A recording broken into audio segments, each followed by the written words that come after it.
Show ముందు కొట్లాడుకున్న యువకులపై కాదు సజ్జనార్ మీ ప్రతాపం, బిగ్ బాస్ యాజమాన్యం అండ్ అక్కినేని నాగార్జునపై చూపండి మీ ప్రతాపం అంటూ కూడా సిపిఐ నారాయణ కామెంట్ చేశారు. ఆయన ఏమన్నారు ఒకసారి చూద్దాం.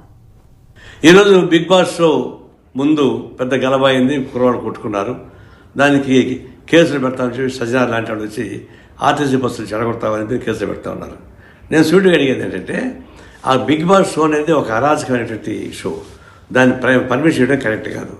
దానిలో ఏదైనా ప్రైజ్ వచ్చిందని చెప్పేసి ఆ ప్రైజ్ వస్తే వాళ్ళు కొట్లాడుకున్నారని, దాన్ని బస్సులు పగలు కొట్టారని చెప్పేసి ఈ సజ్జనార్ కేసు పెడుతున్నారు.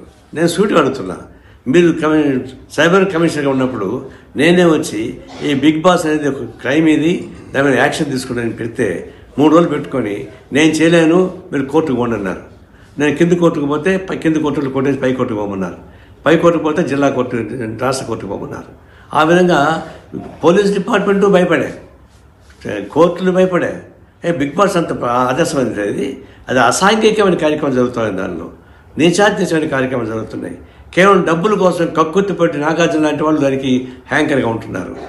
బీజేపీ ఒకవైపున మేము హిందూ ధర్మశాస్త్రం అని చెప్పేసి మరి మన భారతీయ సంస్కృతి అంటున్నారు. ఇది భారతీయ సంస్కృతిలో భాగమైంది. పాశ్చాత్య దేశాల నుండి తీసుకొని మనకి పెట్టి ఈడ ఒక 100 మందిని తీసుకెళ్ళి ఒక ఇంట్లో పడేసి అది వ్యవసాయ పంపకం తయారు చేసి దానిలో వచ్చిన గొడవలు చూసుకొని చేస్తున్నారు. ఇప్పుడు ఏంటంటే ఒక రైతు పంటను తీసుకొచ్చారు, అదే ఒక 4 లక్షల రూపాయలు ప్రైజ్ ఇచ్చారు. అంటే గ్రామీణ ప్రాంతంలో ఉన్న వాళ్ళని కూడా అట్రాక్ట్ చేయడం ద్వారా, పట్టణ ప్రాంతంలో ఉండేటువంటి వాళ్ళంతా సరిగ్గా చూడడంలే, గ్రామీణ ప్రాంతంలో కూడా అట్రాక్ట్ చేయాలి. అందువల్ల ఈ రైతు పంటను తీసుకొచ్చి ఒక ప్రైజ్ ఇచ్చి ఇంటికి ఇచ్చారు, బయట కొట్లాట పెట్టారు, తాము తనుకోసం అన్నట్టుగా.